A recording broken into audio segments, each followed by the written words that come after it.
On part du constat aujourd'hui que le blé dur, comme le blé tendre, a connu au cours des années 60, 70, 80 des progressions de rendement en termes de statistiques régionales et de rendement obtenus par les producteurs relativement spectaculaires, puisqu'on était sur des progrès de l'ordre de 1 quintal par hectare chaque année.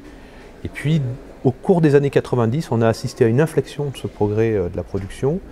qui a tendu à se stabiliser, et aujourd'hui le rendement continue à progresser, mais dans des mesures beaucoup moindres, puisqu'on est sur une pente de l'ordre de 0,1 à 0,2 quintaux par an. Ce facteur production et ce facteur rendement est essentiel, notamment dans le contexte actuel, puisque le rendement est le diviseur des charges et donc est un facteur fondamental de la performance de la culture blé dur. Il y a un seuil permis notamment par l'offre agroclimatique, mais on sait que ce seuil il est largement au-delà des niveaux de rendement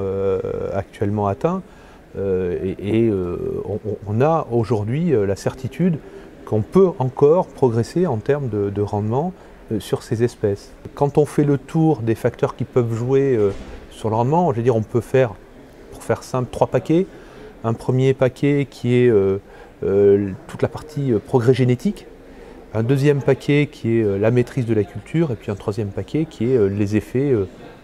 du climat notamment, et en s'inscrivant dans ce qu'on entend dire aujourd'hui par rapport au réchauffement. Le progrès génétique n'a pas ralenti au cours des dernières années, et les nouvelles variétés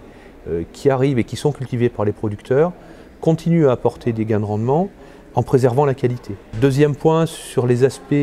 conduite culturale, notamment sur blé dur qui est une culture exigeante par rapport aux intrants, on n'a pas l'impression que les producteurs aient levé le pied entre guillemets sur les intrants, et donc cette piste intrant elle est plutôt marginale dans l'explication de ce ralentissement du progrès. Par contre, quand on analyse les effets climatiques, on a des éléments troublants, notamment un facteur qui est quand même assez sensible sur les bassins de production sur lesquels on a conduit l'analyse, donc qui sont les bassins de production ouest, océan et centre, qui est l'augmentation du nombre de jours échaudants en fin de cycle,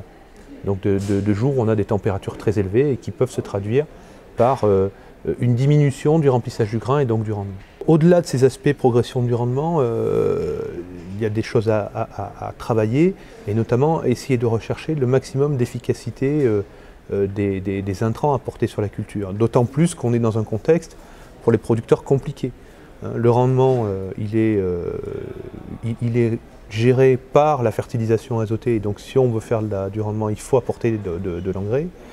Les attentes en qualité sur le blé dur sont très liées, très dépendantes des quantités d'engrais apportées, et en parallèle, les attentes de l'administration et du grand public sont très fortes par rapport à la préservation de l'environnement, et donc il faut trouver aujourd'hui un compromis qui permette à la fois d'assurer le rendement, de garantir la qualité sans pénaliser l'environnement.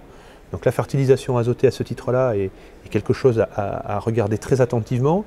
On a beaucoup d'éléments aujourd'hui techniques qui nous permettent d'accompagner les producteurs, et ce qu'on essayait de leur faire partager aujourd'hui, c'est toutes les connaissances que l'on a pu acquérir au cours des années, et de les mettre finalement bout à bout les unes des autres, en essayant de privilégier le bon sens. Le bon sens paysan, c'est quelque chose d'important, et quand on s'appuie sur les données techniques qu'on a, on peut arriver à des propositions pratiques simples qui vont permettre normalement d'améliorer cette efficacité des engrais.